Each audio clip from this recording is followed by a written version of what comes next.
Congress party లోక్సభకు పోటీ చేయనున్న అభ్యర్థుల 8వ జాబితాను విడుదల చేసింది. ఆ బ్రేకింగ్ మనం చూస్తున్నాం. మొత్తం 14 మందితో లిస్టు రిలీజ్ చేసింది. ఇందులో తెలంగాణలో మరో 4 స్థానాలకు అభ్యర్థిని ప్రకటించింది హస్తం హైకమాండ్. మెదక్ నీలం మధును అభ్యర్థిగా ప్రకటించింది. ఇక నిజామాబాద్ నుండి జీవన్ రెడ్డిని బరిలో నిలపనుంది. భువనగిరి నుండి చామల కిరణ్ కుమార్ రెడ్డి, ఆదిలాబాద్ లోక్సభ స్థానానికి డాక్టర్ సుగుణ కుమారిని అభ్యర్థిగా ప్రకటించింది. దీంతో ఇప్పటివరకు తెలంగాణలో 13 లోక్సభ స్థానాలకు అభ్యర్థుల్ని ఖరారు చేసింది కాంగ్రెస్. మరో 4 స్థానాలు పెండింగ్ లో ఉన్నాయి. హైదరాబాద్, ఖమ్మం, వరంగల్, కరీంనగర్ స్థానాలు పెండింగ్ లో ఉన్నాయి.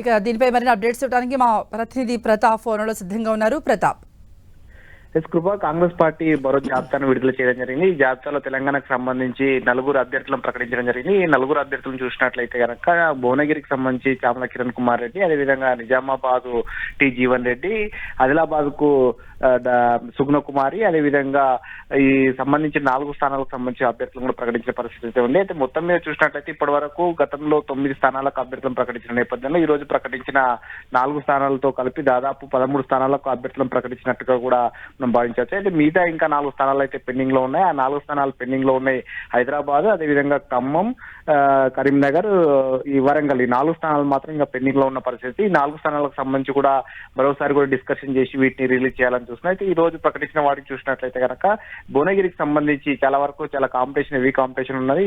దానికి సంబంధించి కూడా కొమ్మటిరెడ్డి బ్రదర్స్ ఖచ్చితంగా తమ ఫ్యామిలీకే కావాలనుకున్నారు. ఇప్పటి వరకు భువనగిరికి సంబంధించి చూసినట్లయితే 2009 కానీ 2014, 2019 మొత్తం 3 సార్లు నియోజకవర్గం ఏర్పడిన తర్వాత 3 సార్లు ఎన్నికలు జరిగితే 3 సార్లు కూడా కొమ్మటిరెడ్డి ఫ్యామిలీనే పోటీ చేసి మొట్టమొదటిసారిగా నియోజకవర్గం నుంచి కాంగ్రెస్ పార్టీ తరఫున కొమ్మటిరెడ్డి ఫ్యామిలీ కాకుండా చామల కిరణ్ కుమార్ రెడ్డికి టికెట్ దక్కడం అనేది కాస్త ఇంట్రెస్టింగ్ పాయింట్ అని చెప్పుకోవచ్చు. మొత్తం మీద చామల కిరణ్ కుమార్ రెడ్డి సీఎం రేవంత్ రెడ్డికి ముఖ్య అనుచరుడిగా ఉన్నారు. ఆయన టికెట్ దక్కించుకున్నారు. మొత్తం మీద ఈ విషయంలో అయితే రేవంత్ రెడ్డి పై చేసి సాధించాలని చెప్పుకోవచ్చు. మరోవైపు గత అసెంబ్లీ ఎన్నికల్లో పోటీ చేసిన వారికి టికెట్ దక్కదనుకున్నప్పటికీ కూడా టి జీవన్ రెడ్డి నిజామాబాద్ నుంచి మళ్ళీ టి జీవన్ రెడ్డి కూడా టికెట్ దక్కించుకున్నారు. అదేవిధంగా ఆదిలాబాద్ నుంచి టీచర్ గా ఉన్న సుగుణ కుమారి కూడా ఆమెకు టికెట్ దక్కించడం జరిగింది. అదేవిధంగా మెదక్ సంబంధించి నీలం మధు కూడా టికెట్ దక్కింది. సో మొత్తం మీద ఈ రోజు ప్రకటించిన 4 స్థానాల్లో 2 ఓసీ అభ్యర్థులకు దక్కగా, ఒకటి ఎస్టీ రిజర్వ్ నియోజకవర్గానికి సంబంధించి ఆదివాసీ సామాజిక వర్గానికి సంబంధించి సుగుణకు, అదేవిధంగా మెదక్ నుంచి బీసీ సామాజిక వర్గానికి, ముద్రా సామాజిక వర్గానికి సంబంధించిన నీలం మధుకు టికెట్ కేటాయించారు. కృప,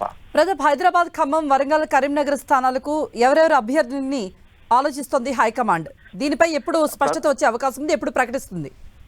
దీనికి సంబంధించి కూడా డిస్కషన్ చేయడం జరిగింది. ఈ 4 స్థానాలకు సంబంధించి హైదరాబాద్ సంబంధించి ముఖ్యంగా షెహనాజ్ తుప్సుమ్ అనే పేరు ప్రధానంగా చర్చించడం జరుగుతుంది. అయితే ఈమె సుప్రీంకోర్టు అడ్వకేట్, ఈమెను టికెట్ ఒక మహిళకు కూడా టికెట్ కేటాయించినట్టుగా ఉంటుంది కాబట్టి ఖచ్చితంగా ఆమెకు టికెట్ ఇవ్వాలని కూడా ఒక చర్చ జరిగింది. అయితే ఈమెను నెక్స్ట్ మరోసారి కూడా డిస్కషన్ చేసిన తర్వాత అనౌన్స్ చేయాలని కూడా చూస్తాం. మరోవైపు ఖమ్మంకి అయితే చాలా తీవ్రమైన కాంపిటీషన్ ఉందని చెప్పుకోవచ్చు. ఇక్కడ 3 మంత్రులు, జిల్లాకు సంబంధించిన 3 మంత్రులు కూడా తమ ఫ్యామిలీకి సంబంధించిన వారికి టికెట్ కేటాయించాలని కూడా పట్టుబడుతున్న పరిస్థితి ఉంది. డిప్యూటీ సీఎం బట్టి విక్రమార్క తన భార్య నందినికి, అదేవిధంగా పొంగులేటి శ్రీనివాసరెడ్డి తన సోదరుడు ప్రసాద్ రెడ్డికి, అదేవిధంగా తుమ్మల నాగేశ్వరరావు తన కుమారుడు యుగేందర్ కూడా పట్టుపడుతున్నారు. సో ఈ నేపథ్యంలో డిస్కషన్ చేసి అక్కడ ఇవ్వాలని చూసి, మరోవైపు కరీంనగర్ సీటుకు సంబంధించి కూడా అక్కడ బీసీకి ఇవ్వాలనే ప్రతిపాదన వస్తున్న నేపథ్యంలో అక్కడ బీసీ అభ్యర్థిని కూడా పరిశీలించి అక్కడ ఇవ్వాలని చూస్తుంది. మరోవైపు వరంగల్ కు సంబంధించి ఎస్సీ రిజర్వ్ నియోజకవర్గం కాబట్టి మాదిగ సామాజిక వర్గానికి ఇవ్వాలనే ఒక చర్చ జరుగుతుంది. కాబట్టి వీటన్నిటి మరోసారి డిస్కషన్ చేసి ఈ 4 స్థానాలకు అభ్యర్థులను ప్రకటించే అవకాశం ఉంది.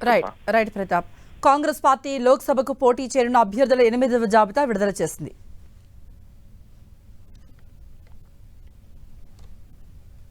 కాంగ్రెస్ పార్టీ లోక్సభకు పోటీ చేయబోతున్న అభ్యర్థుల 8వ జాబితా మనం చూసాం. మొత్తం 14 మందితో లిస్టు రిలీజ్ చేసింది. ఇందులో తెలంగాణలో మరో 4 స్థానాలకు అభ్యర్థుల్ని ప్రకటించింది హస్తం హైకమాండ్. మెదక్ నీలం మధు, నిజామాబాద్ నుండి జీవన్ రెడ్డి, భువనగిరి నుండి చామల కిరణ్ కుమార్ రెడ్డి, ఆదిలాబాద్ నుండి లోక్సభ స్థానానికి డాక్టర్ సుగుణ కుమారిను అభ్యర్థిగా ప్రకటించింది. దీంతో ఇప్పటివరకు తెలంగాణలో 13 లోక్సభ స్థానాలకు అభ్యర్థుల్ని ఖరారు చేసినట్టయింది. మరో 4 స్థానాల్ని పెండింగ్ లో పెట్టింది. అవి హైదరాబాద్, ఖమ్మం, వరంగల్, కరీంనగర్ స్థానాలు. ఇవి పెండింగ్ లో ఉన్నాయి.